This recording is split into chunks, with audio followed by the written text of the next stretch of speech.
Highbridge Trail is a lot like New York City itself, kind of rough, kind of dirty, a lot of fun overall, and you can pretty much have a good time out here. Be home for dinner.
The highbridge project is really kind of amazing in the sense that New York City mountain bikers have been able to come out and build our own trails in New York City parks as partners, as legal and legitimate partners with New York City parks. And it's a role model. In a city this big, it's very hard to find space to do anything like this, much less mountain bike trails. Mike Vitti, New York IMBA rep and Klein president, was the first person to come up here and scope out the terrain at Highbridge and kind of get an idea about whether trail building would work here. It was a real blessing and a curse when he came up here. He looked at the terrain and said, it's amazing, it's rocky, we could build awesome technical trails. And he saw the trash and the junkies and the homeless people and said, we've really got our work cut out for us.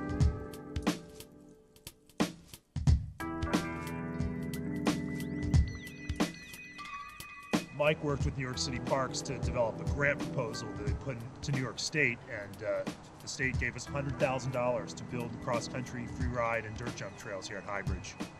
Most mountain bike groups get organized around trail closures. They're riding some trails that they've built illegally or that have just grown up, and they fight to make them legal. We didn't do that with Highbridge. Nobody was riding Highbridge. It was just presented to us by New York City Parks as a place where they wanted to redevelop and they were looking for a partner to do it with, and mountain bikers fit the bill for them. Dawson and I put together NYC MTB, the New York City Mountain Bike Association, in 2005 because we wanted a group of, by, and for New York City mountain bikers to manage the trails and to build the trails.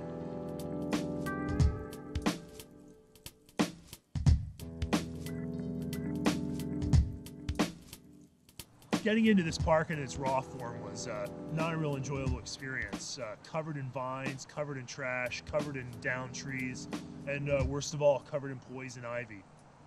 For decades, New Yorkers who were trying to dispose of their cars would drive them up to Highbridge, drive them off the cliff, and just leave them to burn. We've got cars littered throughout Highbridge. The junkies took up residence here. In the course of building the trails, we've pulled out over 1,000 hypodermic needles from Highbridge. As you can see behind me, there's a big wheel, miscellaneous trash, clothing, beds, mattresses, you name it, we've pulled it out of Highbridge. So one thing Highbridge doesn't have much of is flat. It's fairly easy to build trails where you've got flat land and you just rake them out and ride. We didn't have any of that in Highbridge. Everything we built had to be bench cut out of the side with hand tools by groups of volunteers. A lot of people, when they come ride the Highbridge trails for the first time, they think, urban trails, they'll be kind of easy, they'll be kind of mellow, and Highbridge really couldn't give them any more different of an experience. These trails are technical, they're rocky, and they kind of reflect the best of East Coast technical trail building. We were also successful in pitching a free ride trail to New York City parks. We knew that people were building illegal free ride trails in other parts of the city, and we wanted to kind of take the heat off of the illegal stuff built in other parks and kind of focus it here where we could do it right and do it well and do it in a managed way.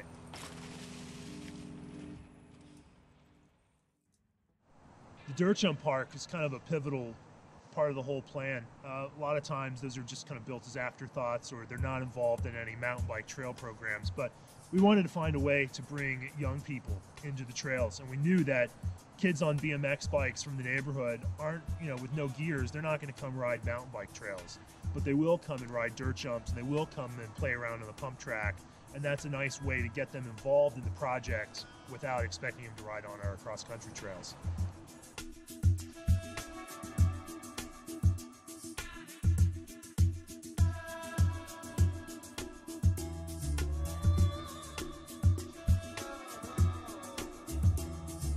Highbridge Dirt Jump Park, we decided to bring in the Trail Solutions. We brought in Judd Duvall, Jeff Lenoski, Kyle Ebbett to lead up the building project for the jumps.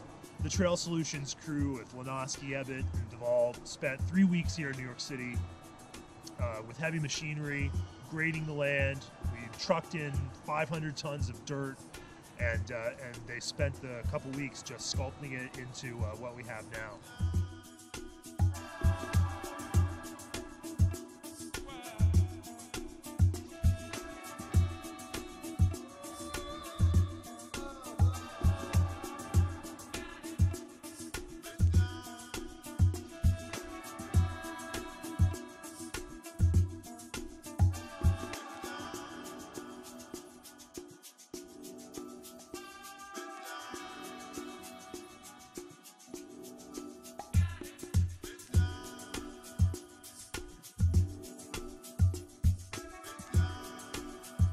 The dirt jumps at Highbridge are the first legal municipal dirt jumps in southern New York that we know about.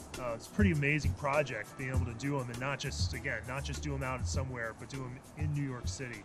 Being a mountain biker from New York City, we get used to driving out of the city to go ride. So it's really amazing to me that once we built these trails and built the dirt jumps, I started seeing guys that I used to ride with in Westchester County driving down from the suburbs to come ride our jumps here in New York City, because there's nothing like legal jumps anywhere where they are.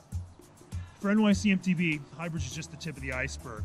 Our goal is trails in all 5 boroughs. New York City Parks is behind us on that goal, and we're using Highbridge as a laboratory to find out what works and what we can take to trails in the rest of the city. The future of Highbridge really depends on the people that get involved and the people that keep putting work into it. Heard a great phrase that said, trail building is a democracy and you vote with your shovel. And I like that a lot. The people that come out and the people that put work into Highbridge are the ones that'll determine what happens to it in the future.